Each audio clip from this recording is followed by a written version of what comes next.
Greetings, beloved. We have once again another episode, but I got to tell you all that this is a special episode because this is our end of year wrap up. And I got to tell y'all, if you're looking at our faces, you've seen the struggle, but we also here to celebrate. It's been a long year, beloveds. It's been a long year. We've had a whole lot of mountains to climb and a whole lot of valleys to get through. But we've made it to this point and we're going to celebrate. And we've got a couple of things that we do want to celebrate. And we've got special guests with us today.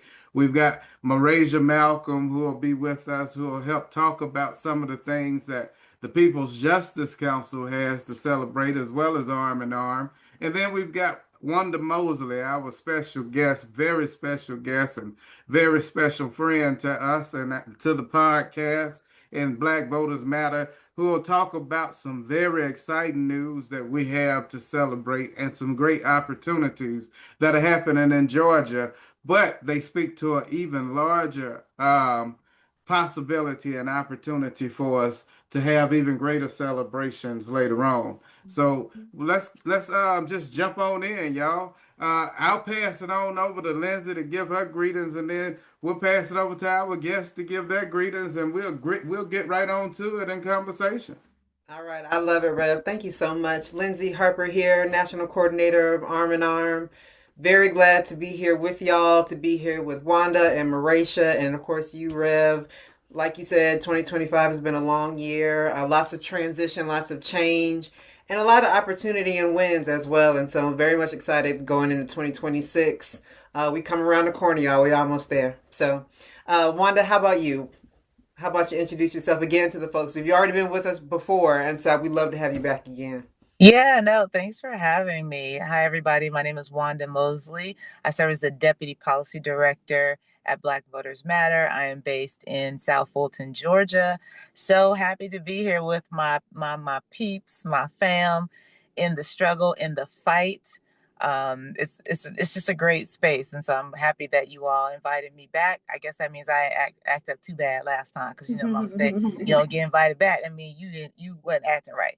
So I'm happy to be here with all of you. And Lindsay, I see you have a little friend there, a guest with you. Oh, I just couldn't help but notice. Yes, I the think. Telly Award for the documentary. Yes, there will be more on this Telly Award later on in the show today. Thank you for noticing.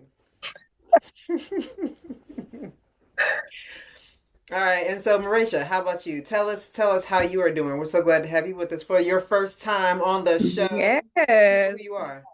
Thank you for having me. Hi, y'all. My name is Mareshah Malcolm. I am the programs manager for the People's Justice Council. I co host a podcast, Climate Justice. Y'all, hope y'all tune in. We're going to have a collaborative project coming very soon between us two. So please be on the lookout. And yeah, let's get into this thing. I'm ready to talk. All right. Good deal. Good deal. So, we're talking about the documentary as you've seen. Lizzie has her Telly Award that she's hugging right now. Mine's sitting back on the our station area in the back, and so we've got it shining real bright and let you know that it's just like an Academy Award for us. So let's talk about this documentary for a minute, Mareshah, and Mhm. being that you're the programs manager, you also have been intricate in collaborating with Arm in Arm and getting this documentary not only produced but also viewed. And then, in addition to, Mareshah is one of the narrators of the documentary, also. So, Mareshah, how was your experience with this documentary? How has it been being the program manager of Arm in Arm? How has it been impactful for our mission as the People's Justice Council? On and on and on. Just go for it. Yes. I am so happy that we invited the Arm in Arm team to join us here at the People's Justice Council. We now house them as a program. And through that, we have delivered a beautiful documentary that just showcases the work of Arm in Arm in our campaign, the Power for Southern People, Not Southern Company. And it's a big campaign. We've been doing it for years. If I'm not mistaken, 2 to 3 years at this point, or is it Since longer? 2021, really. I mean, yeah, Woo. 2021. So it's been a minute. So it has been a good minute, 4 going on 5 years now. And since the beginning, I want to say I've been there since almost the beginning. It's been amazing to see the transition of where Arm in Arm has started and where we are now, and even the documentary that we have produced to showcase what we do, how we do it, and us being on the grounds and getting to it. Which is one of my favorite parts of just being a part of the environmental justice movement, is being on the grounds and seeing how we move and shake as a movement as a whole. It's amazing being in a collaborative space with all of these intelligent folks. So I think that that is such a great and powerful thing that we showcase, not only in this documentary, but in documentaries that we are having to come out as well. I see Lindsay maybe want to share a little something about the creation of this documentary and what it means for Arm in Arm. Yeah, for sure. I would love to I want to shout out, like you mentioned, Mareshah, the collaborative effort that it took to get this documentary shot. You know what I'm saying? All the multiple people, the interviews that it took, Mm-hmm. the incredible editing that happened, the score, which is an original score. Like, this was truly a family affair. Yeah. This was a friend, colleague affair across multiple states, not just Mississippi, Alabama, and Georgia, but like nationally as well. As you mentioned, we've started the Power for Southern People, Not Southern Company campaign back in 2021. It started with, folks from around the nation coming down to Birmingham to, learn together, be together, and then really figuring out and also doing an action over at Alabama Power, which is one of the subsidiaries of Southern Company. And we figured out, I was like, hey, we've got a lot of people. There's a lot of energy around Southern Company about, there's a lot of energy in the South. Let's do a campaign around Southern Company. And, it really illustrates how you've got big business in bed with government, right? And so you've got Southern Company, which is deeply embedded in the public service commissions across Mississippi, Alabama, and Georgia in particular. Plus, they pretty much operate in all 50 states, if not, most, if not all 50 states. And so we've really been able to kind of harness our power, leverage our voices, and really to change the narrative that Southern Company is a good neighbor. They spend a lot of their time, a lot of their energy saying that they're a good neighbor. They got black women in Southern Company, Georgia Power commercials now talking about how great they are in the community. And so, I would say that to say that the voices that we have been able to pull together as a community, Southern Company is paying attention. Mm-hmm. They've changed how they do their shareholder meetings. They're no longer in person. They're putting commercials on TV. They're talking about, here in Georgia, they're talking about lowering rates. You know what I'm saying? So, like, clearly Southern Company has caught on that we're talking and they're hearing us. I would definitely say that, let me hold this up so y'all can see. Good times. It's backwards. But the Telly Award is official. We actually got two Telly Awards. So let me just be very clear about that. But definitely want to shout out Black Voters Matter. That's been with us for several years now. Definitely getting the word out on the ground. Yes. Showing up with us at rallies, getting the word out. Black Voters Matter has incredible ground game, and we can't do this work. We cannot do this work without incredible partners that are doing this ground game. Yeah. So I definitely want to shout out them. And Wanda, I would love if you could just share really quickly, how your thoughts on the documentary, how Black Voters Matter has been able to, utilize the documentary. And as I've been told, a lot of our partners have been able to use the documentary as like an education tool when out in the street. So we would love to hear how it's been useful for you. Yeah, no, I think the partnership that we have is amazing. The ground game. Thank you for acknowledging that, because that takes a lot of work, a lot of time out in these streets. As you see, I'm in my car right now. But I think that the partnership that we have is amazing, because you all have all that institutional knowledge. We are not environmental experts, right? We are not really subject matter experts on any of the issues that we carry, but when we are smart enough to know how to link with people who are, and then, like you said, the partnership of us being in the streets and being able to bring that information. And I think in this space, particularly, it's important that there are Black-led organizations talking about environmental justice through a Black lens, so that it relates to Black people. Because I always tell this story about how I can just imagine a lot of the big greens, is what we call them, if they dare to do some canvassing, or if they're out in the community, and they're talking to auntie and grandma about the polar ice caps, and all the things that are happening around the world, and grandma, I'm standing at the door going, baby, if you don't hurry up, because you're letting all my cold air out, and I'm really not trying to cool the whole neighborhood, so you just got to say what you need to say and go on about your business. And so that is why in a lot of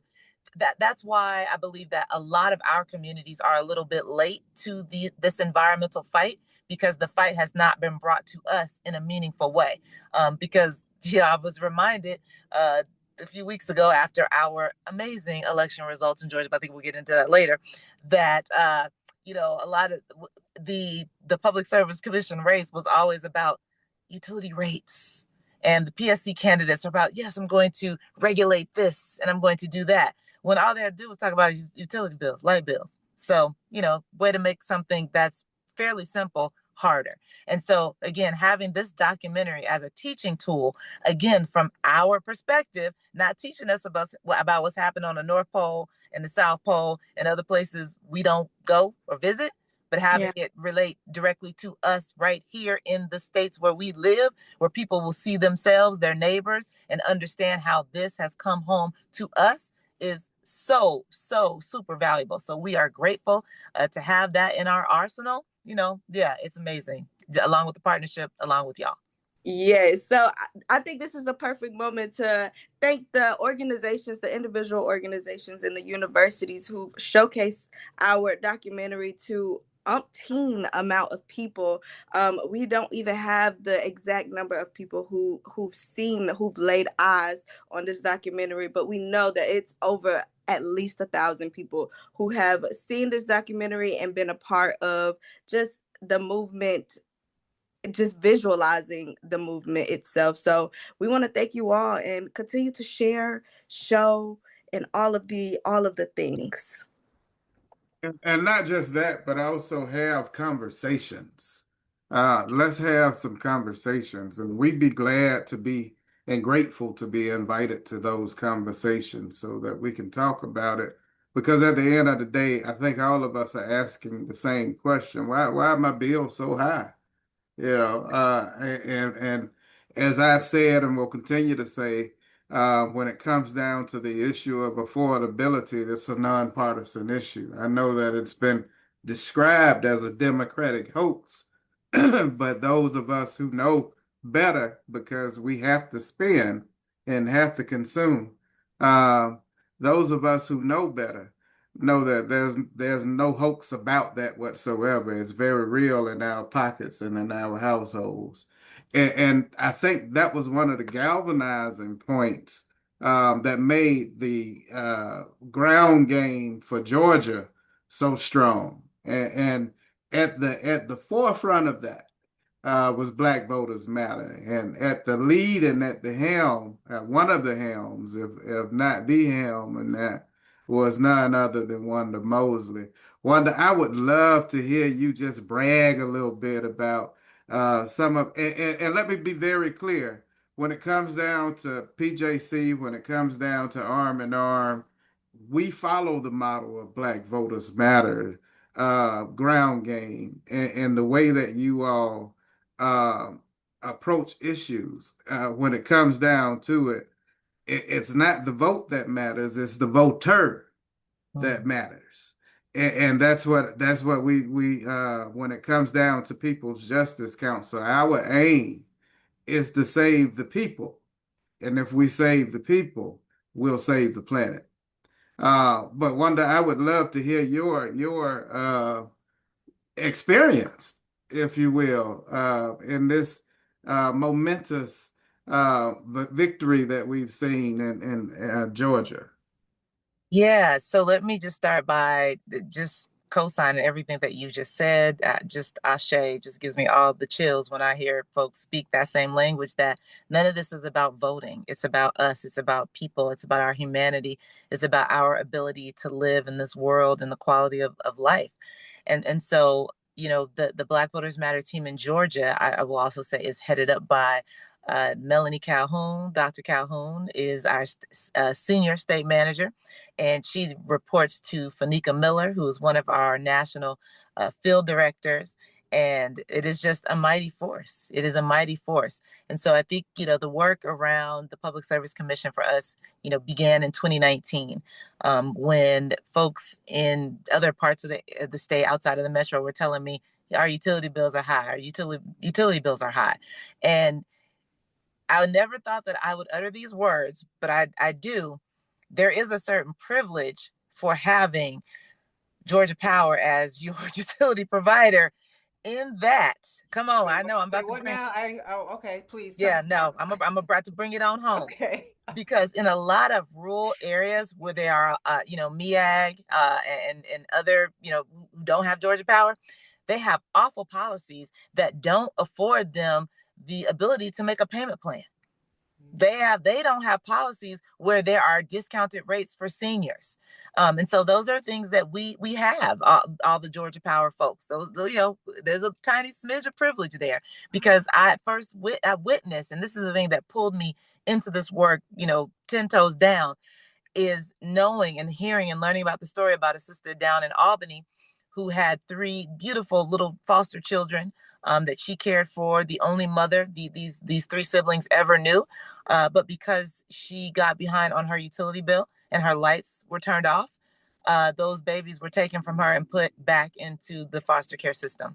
So at that moment, I vowed I'm gonna always do something around these utility bills, because what kind of state do we live in where someone's inability to pay their light bills, and let's be clear, it's not that they don't want to have power in their home, but that challenge, that is systemic and structural in nature, is the reason why these babies lost all three of them under the age of 5 lost the only mother they ever knew. And so from that point on, I dove in head first.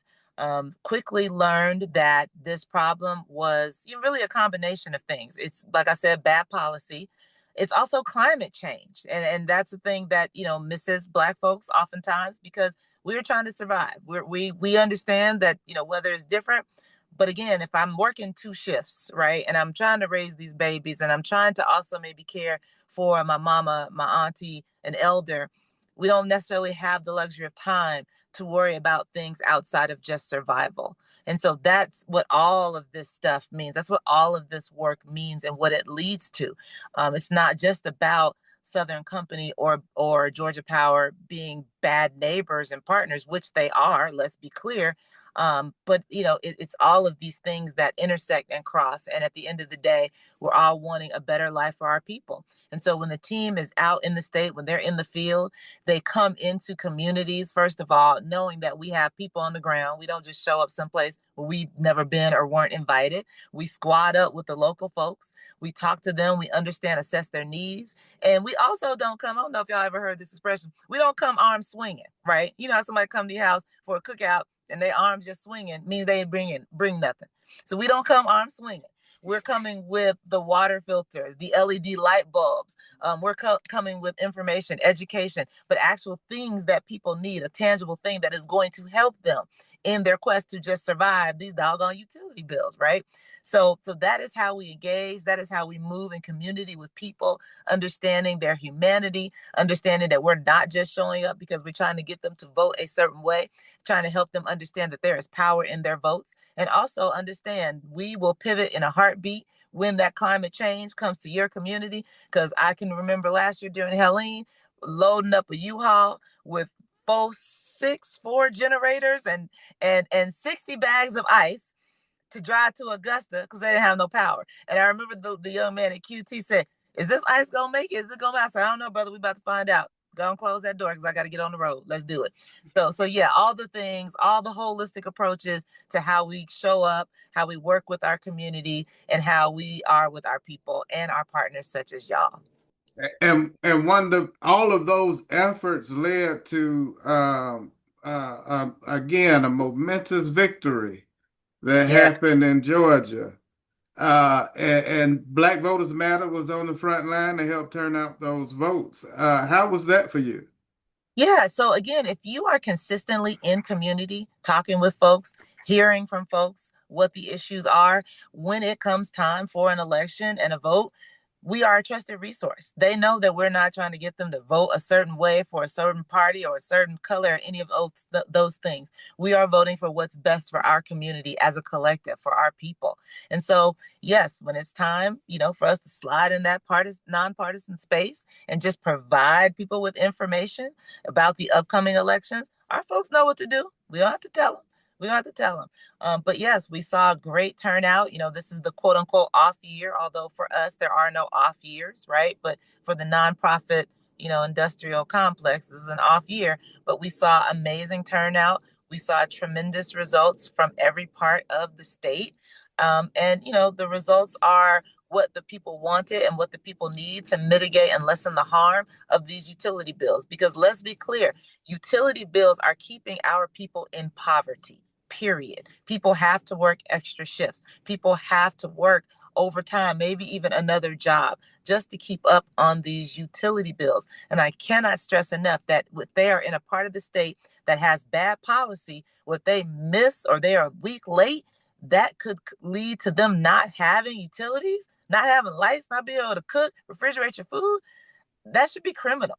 These are basic human rights that are being trampled on because of, a time where we're seeing a situation where from the White House, there are policies put in place to help millionaires become billionaires, right? And billionaires trying to get, like that one trillionaire.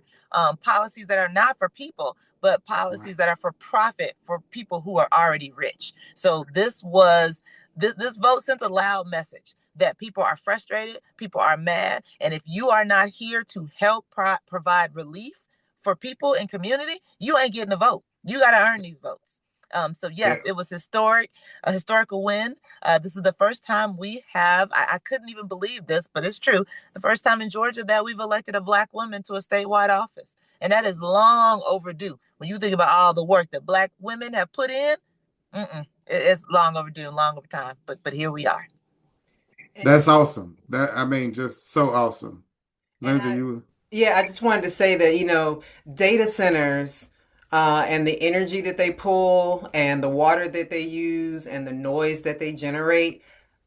First of all, we're in Mississippi, Alabama, and Georgia. It's definitely happening in Mississippi, Alabama, and Georgia. That stuff is happening all around the country, and it's definitely a bipartisan issue. And I'll say in the state of Georgia, what I have heard is that, the current public service commissioners are have allowed the state to usher in data centers that will continue to drive up bills, right? And so the fact that the current commissioners have allowed this is what worked against them Yep. in the election that you're talking about, Wanda. No, everybody doesn't want data centers. No, everybody's not seeing the benefit of data centers. No, everybody doesn't want one down the street. Matter of fact, there I've seen a couple on my Instagram, several meetings in DeKalb County here where I live, where people don't want the data centers, but it's like it's hard to get information, and again, a lot of the public service commissions don't want to take in public comment. They're making all these, many of these decisions behind closed doors. And so, like, I agree with you that this was a loud, resounding no to that kind of activity here in the state of Georgia. I feel confident in Mississippi and Alabama that, similar pushback is already happening. I don't know, Rev, if you want to talk about the Marvel project that's happening in Bessemer, Alabama. But and I appreciate that. And even so, this public service commission that is in Georgia, they weren't even necessarily legit in the first place because we were supposed to have an election in over a year ago.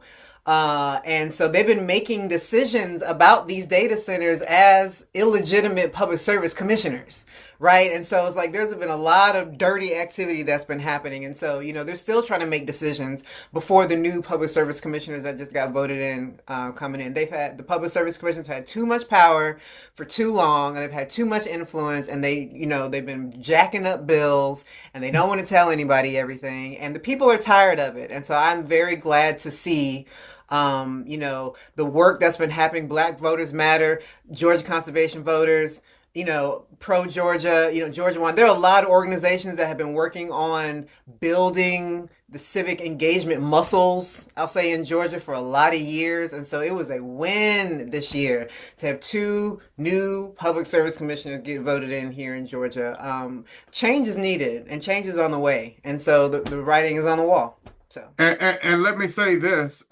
First and foremost, that was Lindsay breaking some happening news. Right now it's happening that they're trying to still pass laws, still trying to pass policies, still trying to pass bill before they seat these new public service commission that has detriment on your affordability. Let me repeat that. Your affordability. When we talk about affordability, we're talking about you being able to put food on your table. When we talk about affordability, we talk about you being able to put clothes on your kids' backs. When we talk about affordability, we talk about you being able to keep your house warm and keep your house cool, keep your food in your refrigerator. Beloveds, we are talking about your everyday living when we talk about affordability. And when it comes down to these data centers, your affordability is guaranteed to go up by astronomical numbers. Astronomical numbers, unless they pass policy that says that the data centers themselves will eat up the cost. Somebody's got to pay for it. And the way that the economic system works for us now, we're the ones that pay. So your affordability hinges on every decision that these people make. So not only is Lindsay breaking news to tell you about what they're trying to do in Georgia right now, but also the breaking news that we've got two new public service commissioners coming into play. Get to know them. Get to know your public service commission before they even take seat. So they'll have you in mind when they do take seat and will make better decisions. Another body that you need to get to know is your city council. So let me give you some more breaking news when it comes down to what's happening with these data centers. Project Marvel in Bessemer, Alabama. The city council has went ahead and approved the rezoning, made it light industrial. Although there's nothing light industrial about a data center the size of 18 super Walmart buildings. There's nothing light industrial about that. They've made it light industrial so that they can welcome this data center into play. This Public Service Commission, who said that they were listening to the people and had the people in mind, went ahead and did the very opposite of what the people asked. So get to know your city council, get to know your public service commission, get to know your planning and zoning. Here's what I'm finding out, Miss Wanda, Mareshah, Lindsay. When it comes down to it, these folks, the only people that they are hearing from are these data center brokers. Mhm. They're not hearing from any other experts. So when we come in and we start talking about the use of the water and the fact that we've got to compete with these data centers on our drinking water, this is the first time these folk hearing about this. When we start talking about the energy consumption and the rates being passed on or the charges being passed on to the consumer, this is the first time these people hearing about this. What you need to do as the public who are hearing this right now, you need to be the one that's in front of these people because you live this life. You know what the direct costs are. You are the experts. Say that again, Rev. Say that again. Let these folks hear from you. Let science back you. But you the experts. Your experience make you the expert. Science only back up what you said. The data's gonna back up what you said. But your story, that's what they need to hear. Your voice, that's what they need to hear. Mareshah, you the youngest one on the call right now. You're not that young now, but you the youngest one on the call right now. And I mean, when we talk about affordability, when we talk about these bills being so high, even in looking at what has transpired with the victories we won, what is your outlook? What is my outlook on affordability? I think life is so expensive at this point. Like I remember hearing stories from my mom that gas used to be 25 cents, 50 cents. I'm like, I ain't never witnessed that a day in my life. The gas was just $4 last year. Like, mm-mm. So I I don't know what affordability looks like, even with me moving to Nigeria and experiencing that world, and even that's a third world or whatever. um that wasn't affordable to many of the people who lived in Nigeria alone. um they paid outrageous prices. They paid the same amount for gas there that we pay here in America, and they making pennies and nickels compared to what we're making here in America. So, what is affordability for anybody at this point? University isn't affordable, housing isn't affordable, groceries aren't affordable. Hell, we barely got clean and natural groceries as it is. So, what is affordable? What does life look like in 10 years for my children to come and their children to come? What does that look like? What is affordable? Is affordability even a word that we can use? Even with government assistance and things of that nature, how does that make affordable of how what is affordable? I think that's the question that we should put out there. I gotta tell you, I got stuck on the 25 and 50 cent gas. I don't know who your mama is, but that mug got some age on her, but I'm telling you, good God Almighty. You older than her, so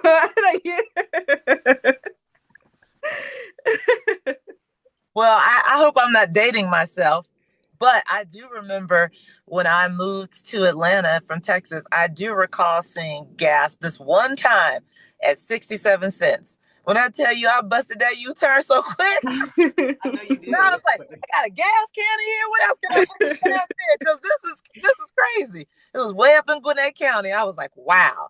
But yeah, Yeah. no, Rev, I'm so glad you are really emphasizing this whole idea of affordability, because it is not a hoax, obviously. It's literally everyday people's everyday lives.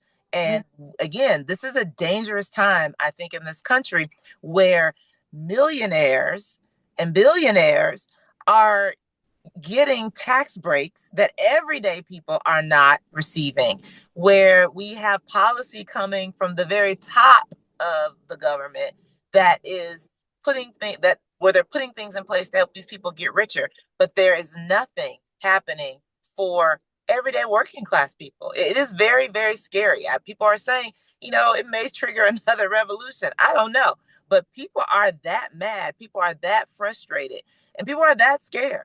The scarcity that we have right now when we think about food and access to healthy food, affordable food, and just being able to put gas in your car so you can get to work, so you can work just to make enough money to maybe pay off most but not all of the bills. It is an extremely frustrating time, and I do believe that these data centers are playing a huge role in that, when we are learning who owns these data centers and how they are only going to continue to get richer and richer and richer, and our bills are just going up and up and up. And we can't even get a state legislature to make them pay for the extra cost of utilities. That's ridiculous. That is insane. No, it's outrageous. No, No, it it's really is.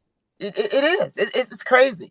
And so, just going back real quick to this last Public Service Commission, I can also tell you that rural white voters were also extremely angry about these data centers. That is not a community where I organize, but I do find myself in a lot of spaces with them on social media. And like my grandma used to say, they hot as fish grease. They hot. They mad just like us. This is an interesting uniting condition that we find ourselves in, being on the same side, having the same argument, having the same enemy. And at this point in time, I'm glad to see that folks fell in line, got in formation, and then hopefully we are going to be able to see some recourse, some results, some assistance in these next coming years. Yeah, I mean, what the reason I'm bringing in affordability is because I do want to really harp on these solutions and or end on these solutions and offer some opportunities for others to get involved. Uh, One of the things that we do in regards to utilities as the People's Justice Council is we do We Rise, which is weatherize every resident in the Southeast, where we do HER workshops, home energy renovation workshops. And with these home energy renovation workshops, what we want to do is bring communities together to teach them how to do weatherization as a community service. It can be for job development, but the reality is because it's low material, it's intense labor, perhaps, and if there's not a lot of people doing it, but it's low wages, and so not a lot of people find it very sexy. However, if you seal your home, you're able to keep your bills down and keep the contaminants out. So what we want to do is show people how to do the necessary thing of sealing out their homes to help to preserve their homes, but also to help to say preserve the planet as well. I would love one for Black Voters Matter to consider partnering with us to do some HERB workshops when you all are doing your community outreach. But also, I want to make sure we offer that uh, to the public that are listening to get in touch with the People's Justice Council so that we could do some HERB workshops. Another solution that we have that we've already launched, we launched it back in October, minus AI. Our Minus AI program. Listen, the Minus AI program, beloved, is the sexiest program that the People's Justice Council has ever launched. I got to say it for myself. We done did some sexy stuff, y'all. I got to tell you, we have. But by far, this campaign is the sexiest program that we have ever launched. It's so juicy. Everybody trying to take a chomp at it right now. I'm so glad it's doing as well as it is and it's been received as well as it has. First and foremost, Mareshah, talk to us a little bit about Minus AI. Then, Lindsay, I'd love for you to tell us how you getting involved with how Arm in Arm has gotten involved with Minus AI. And then, Wanda, if you would tell us how Black Voters Matter is taking it home with Minus AI. All right. So, as he said, this is one of our sexiest programs, if you will. Minus AI is a collaborative effort between PJC and Arm in Arm, where we are educating the public on how to mindfully use AI. As we all know and see in our everyday lives, AI is everywhere in the world, and it's just thrown on us. We can't opt in or opt out of it at this point. So, we are trying to educate the public to shift policy into making it a opt-in opt-out type of situation where if it is just on your browser, you can opt out of using AI and not having to use an AI summary. We just had in a group of interns work with us for our Minus AI campaign to develop how students are using AI in their everyday lives and showing how it impacts not only them, but the community in educating, because most of them don't know. And most of y'all don't, the listeners don't even know how it's impacting the communities in our everyday lives and how it's using up our water and making our bills higher, using up our electricity. So that's what we're doing with Minus AI. We are creating a campaign where we educate folks on how to mindfully use AI, so that we are lessening our bills, so that we are creating a space where we care we are creating a culture of care. That's what we are doing with Minus AI and all of our other programs. I'm going to shift it on over to Lindsay. Thank you. Yeah, and you're absolutely right, Mareshah. I mean, it's responsible use of AI, right? I mean, the AI is out the gate. We can't put that back in the box. It's unfortunate, but it's true. And, because it's already out of the gate, and because it's access and we're already on the fourth, fifth, sixth generation of this stuff, people are just using it willy nilly, not really understanding there are economic impacts, there are environmental impacts, there's like land impacts when you're using AI. All these data centers take up land. We don't have enough affordable housing as it is. We don't have enough land to grow, healthy food as it is.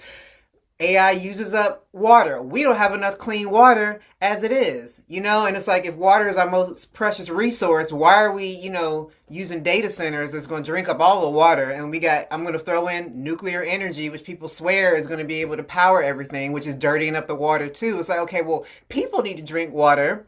Right. But again, if you got all government in bed with big business, giving big business all the incentives, and all the money to continue dirtying up our water, using up our land, the people are way down on the totem pole. And what we want to do is to educate people. Like you said, Mareshah, there is something we can do to be more responsible in our use of AI. We don't have to use it willy nilly. Ultimately, we want to make it where you have to opt in to using AI instead of having to opt out. Because right now it's just like, oh, well, we're just going to assume that you need it. We're going to assume that everybody's is going to use it. And so you're just going to have to opt out. Well, that's not necessarily the case. So the Minus AI prompt, and this is not necessarily universal, and we're still learning. We're learning and building the plane, building and flying the plane at the same time, trying to get information. But there is a way you can put in a prompt in some of your search engines that will automatically opt you out of the use of AI, and that's literally the minus letters AI. The minus symbol and the letters AI, and that will opt you out. However, it shouldn't be on the people to have to opt out, right? Which the policy should be in place to protect us. And so what we're planning to do next year is, data centers, as we mentioned to you all in Georgia, Mississippi, and Alabama, going back to the Power for Southern People, Not Southern Company campaign, is the newest frontier. It's the newest thing that we're having to, fight against. It's the newest thing that's being, just put on to us. And so it's a natural fit for the Power of Southern People, Not Southern Company campaign and the Minus AI campaign to work together, especially as we're working towards the 2026 Southern Company shareholder meeting. So what we're going to be doing is, working with Black Voters Matter, working with other partners who see the value in educating people about the mindful use of AI, about the environmental environmental impacts of AI, so we can gather the information. What does this energy burden look like? What do these environmental impacts look like? We want to take that information from people out in the streets, in their homes, and we want to take that information to the shareholder meeting so we can literally educate decision makers and our monopoly utility here, that Southern Company, which is over Mississippi Power, Alabama Power, and Georgia Power, and let them know don't be making all these decisions without being informed of what's actually happening on the ground from rate payers, the people that pay for y'all to get paid, then turn around and give all the incentives to the companies for dirty energy and for data centers that suck up all the energy on the water. So that's what's on tap for 2026. You are going to see more of the Power of Southern People, Not Southern Company campaign. You're going to see more of the Minus AI campaign. And we want to take your voices to Southern Company shareholder meeting because they need to hear from us, because at the moment they are not. Wanda? Yeah. No, 100% down with all of those things. I think I shared with you all last time that the instructions for Minus AI are a part of my signature on my email. Talking to people every chance I get, any interview I have, any webinar, anything, sharing the Minus AI campaign with folks. I think it's interesting because a lot of the younger folks, it really resonates with them. Now, they are the ones who use a lot of the AI, right? The Chat GPT and all that. But when I tell them, yeah, no, because right now you don't have, when you just search, you're going to get results from AI. The only way to opt out is this, because they don't give you a chance. You never opted in. And when they hear that, they go, wait a minute, you're right. I didn't opt into that. Now they don't like being told what to do. So it resonates really well with them. That is definitely a campaign that Black Voters Matter is going to promote and be, in community with you all, because we think this is very important. And when we think about, what how AI is contrived, and how a lot of it is based on historical records, there's that word, history. We know that a lot of times we are not always included in certain people's history. It depends on who is telling the history, who is going to, control what people think and what people know. And so I think about a time where, maybe Mareshah's children or grandchildren might be doing some research for a project at school, and they want to talk about, the light bulb, and, they'll see information about Thomas Edison, but will they see any information about Lewis Latimer, who improved, if not invented, the carbon filament that really made a light bulb a thing? And when you think about where we are now in 2025 going into 2026, when, the person in the White House is demanding that certain exhibits be removed from museums, is telling colleges and universities, what they can and can't teach. Combine that with the proliferation of AI and these data centers and all the things, we about to be erased from history, y'all. So we're not gonna sit back and let that happen. That's another war we need to wage, another fight we have to be in. And again, we 10 toes down with y'all. Lindsay, your organization is Arm in Arm. We gonna say we arm in arm, we shoulder to shoulder, we knee to knee, we knucking and bucking. Let's do all the things together, because we got to be in these streets talking to our people and make sure they understand what's at stake and how it is that we fight back. And it sure enough is a we, Wanda. When you said it's the young people using AI all the time, I said no. All I see on Facebook is aunties with them throwback pictures that they be posting on. Young people don't hang out on Facebook. Yeah. No, and you're right. You're right. Our generation, Rev, is really bad about these videos and these pictures. But I think if they, again, the education piece, right? So if they know they're giving up clean drinking water for these cute little videos, they're gonna let them videos go. Right. Go real quick. And to make it even more plain, if they know that they're getting ready to compete, or they are already competing for their drinking water. And here's the biggest part, beloved, that I need you to hear. And then I want to kind of shift us a little bit. I need you to hear that at some point we'll get to the level where there won't be enough drinking water to supply your community and supply a data center. And what they're going to do is to decide whether or not you get drinking water is sell it to you. And that's the only way that you'll get drinking water is if you buy it. That's the only way. That's when it gets extremely dangerous, but it's headed that way because of these data centers. But again, we can be responsible in our use of AI. And we can demand that they cut back their false demand of this AI, which is propelling these AI data centers. It's up to us. We can do it, and we can do it together. And in that, because we love you so much, and we know that we can't do this alone, we need your help. We want you to partner with us. In our description, we have our link for our Minus AI partnership. We're asking that you would partner with us, but not only partner with us. If I be real honest with you all and just speak plainly, this work can't be done if it's not funded. At the end of the day, we want to take it to the next level in 2026 by doing town halls. Again, we've already identified the people that we need to talk to. We need to put the community in communication with their planning and zoning, and we need to put them in communication with their city council, and lastly, their public service commission. But we need to do this everywhere because data centers are going everywhere. So this needs to be a nonpartisan effort. This needs to be an inclusive effort where we get everybody. But those who are hit worst and first are our Black, brown, indigenous, and poor white communities. And those are who we want to target first. So we asking everybody that can and will get with us, partner with us, so that we can make this happen together. If we can show them that we got 12 million people that said, I don't want to engage with AI, we've got enough leverage to be able to change some things. That's a sample size of our society. And if we can show them that we've got a large enough sample size of our society that says we don't want to do this, we can make changes. That's a whole lot of leverage, beloved. That's a whole lot of leverage. And what we're asking in our fundraising, $12, just $12 a month for 12 months. That's all we need. $12 a month for 12 months.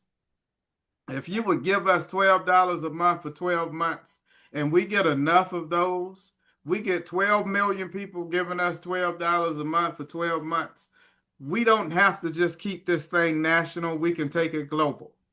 I've had conversations in my travels throughout the other continents, and this needs to be a intercontinental conversation. This needs to be a global conversation that we're having about the responsible use of AI, because at the end of the day, we are already at almost 4% of the world's energy being used to power AI.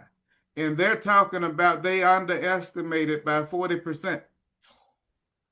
Don't play with us. We got a whole lot longer to go and a whole lot more to lose.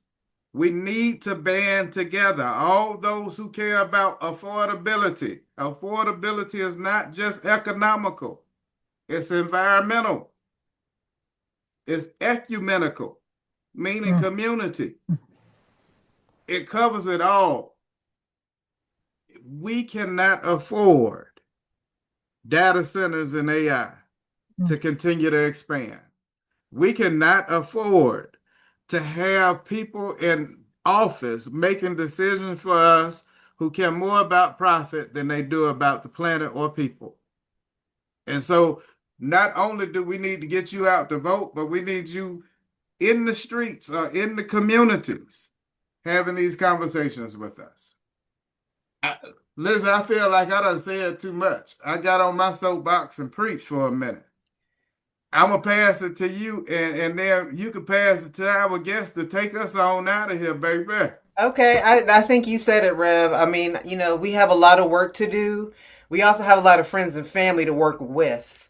And so it's really just a question of, linking arm to arm, shoulder to shoulder, and doing this together. We have overcome things as a community, as a people before, and this is something that we can overcome and make right for our community as well.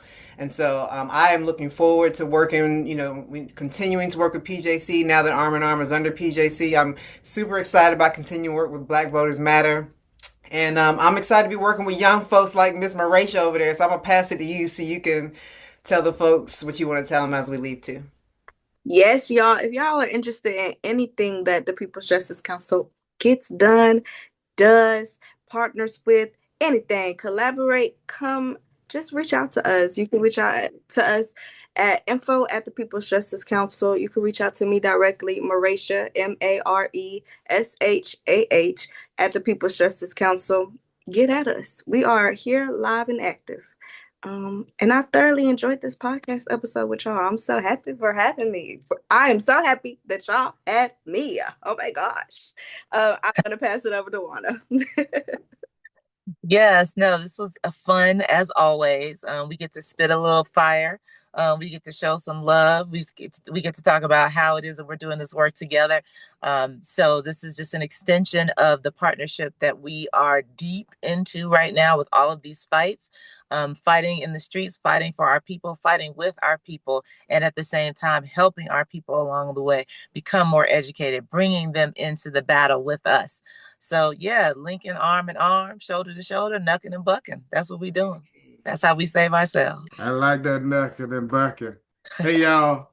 I'm glad. I hope you all enjoyed this episode. But not only I hope you enjoyed this episode.